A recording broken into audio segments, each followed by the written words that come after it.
Mudah-mudahan Allah SWT berikan ampunan mereka sekalian, rahmat taufik hidayahnya mereka sekalian, dan juga mudah-mudahan segala amal ibadah yang kita lakukan dari awal Ramadan hingga hari ini oleh Allah SWT diterima sisi Allah SWT. Amin ya rabbal alamin.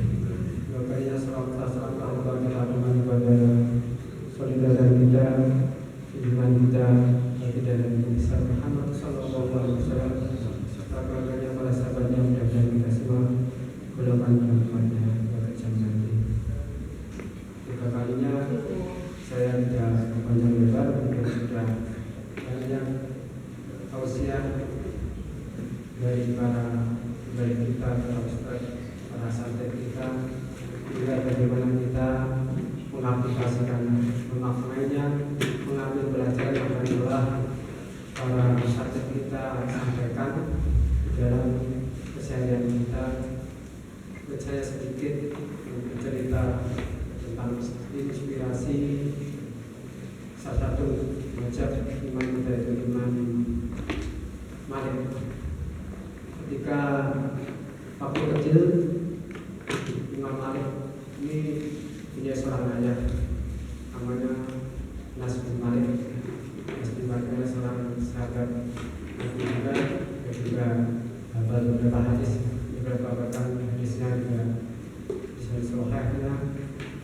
Makanya tidak heran kalau Imam Malik juga mewarisinya, kan dia juga salah satu imam dari mazhab yang kita lagi. Nama surat awal yang bukan Allah SWT. Ketika kecil, Imam Malik ini suka terhadap burung. Kalau sekarang burung, sampai-sampai Imam Malik ini lupa. Akhirnya kedua orang tuanya itu memperhatikannya, keseharian Imam Malik ini. Ini anak kok tiap hari mainnya burung terus sampai lupa. Imam Malik itu belajar untuk ilmu. Akhirnya sang ayah dan juga sang ibu menasihatinya.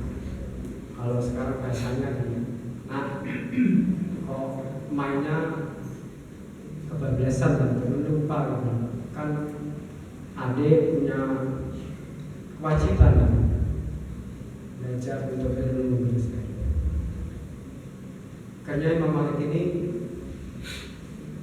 nggak mau gitu ya, agak sedikit murung gitu ya, dibilang kalau bahasa tengah maka kemudian anak-anak tengah begitu aja. Akhirnya ada saudaranya, saudara Imam Malik ini, saudaranya datang, dia bertanya masalah fikih. Imam Malik menjawabnya, tapi tidak sebutkan cerita tentang fikihnya, masalah apa tidak sebutkan cerita tersebut. Akhirnya sama didampingi sang ayah itu, Imam Malik mengakui saudaranya itu bahwasanya pendapat antum atau saudara saya ini lebih benar daripada pendapat saya. Lalu ketika itu Imam Malik sadar bahwasanya ternyata ilmu saya masih sedikit, saya ingin belajar kembali. Akhirnya terbuka hati Imam Malik ini, akhirnya mau belajar kembali bersama gurunya hingga 7 tahun belajar. Kemudian agak remaja sedikit itu, tidak disebutkan waktu usianya itu dalam kisah tersebut. Akhirnya di kisah yang kedua ini, Imam Malik mempunyai kesukaan kalau sekarang itu dibilangnya hobi terhadap artis gitu. Kalau zaman dulu itu kayak penari, bukan kalau ini ya, kalau sebetulnya dalam kitab itu, dalam kisah tersebut, Imam Malik ini suka yang ditabuh-tabuh kalau itu kan belum ada sekarang kayak itu kan itu berani kan itu suka terhadap yang di hobi itu kayak pecinta artis gitu kalau zaman sekarang ini. Padahal tidak dia begitu tampan kata orang tuanya, dilihat itu terus gitu, sama orang tuanya diperhatikan sama ayah sama ibunya juga. Padahal ibunya ini seorang pecinta ulama, dia ingin anaknya ini jadi seorang ahli hadis. Akhirnya apa dinasihatinya kembali sang Imam Malik ini, dinasihati sama ketika dinasihatin yang kedua ini Imam Malik mundung gitu kalau biasanya sudah mundung ngambek lagi itu. Akhirnya sama sang ibu dinasihatin, diberikan baju baru sama ibunya, dipakaikan jubah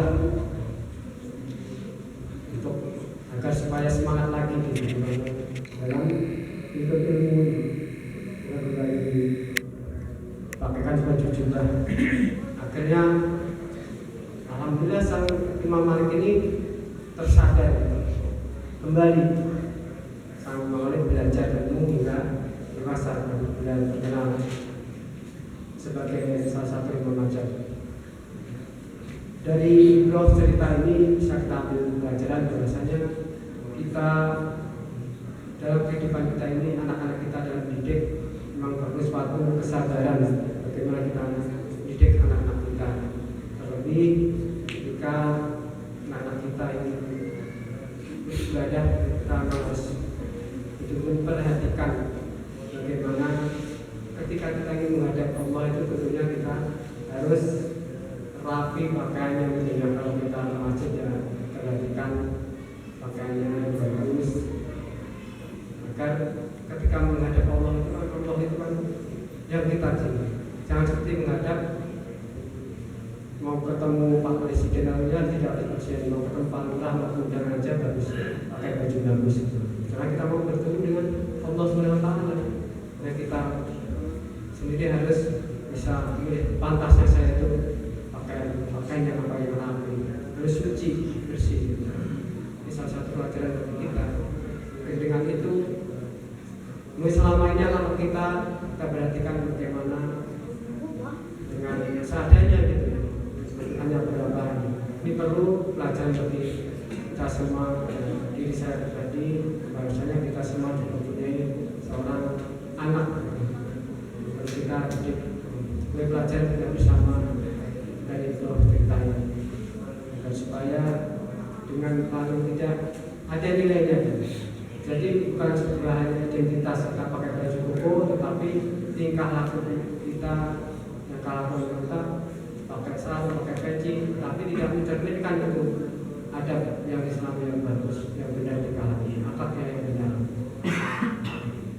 Inilah sedikit cerita yang bisa saya sampaikan, mudah-mudahan bisa memberikan motivasi bagi saya pribadi dan mendidik anak saya, dan mudah-mudahan jamaah sekalian dalam rangka kita mendidik generasi penerus kita, karena tentunya kita harus ajarkan anak-anak kita. Kita tidak mungkin harus ada satu generasi dalam melanjutkan estafet di DKM ini, khususnya di keluarga ini. Itu tidak akan kita aja terus, kita pasti akan ada generasi. Sebab itu mari kita siapkan generasi di lingkungan kita yang lebih baik lagi. Mungkin itu yang bisa saya sampaikan. Mohon maaf, Assalamualaikum warahmatullahi wabarakatuh.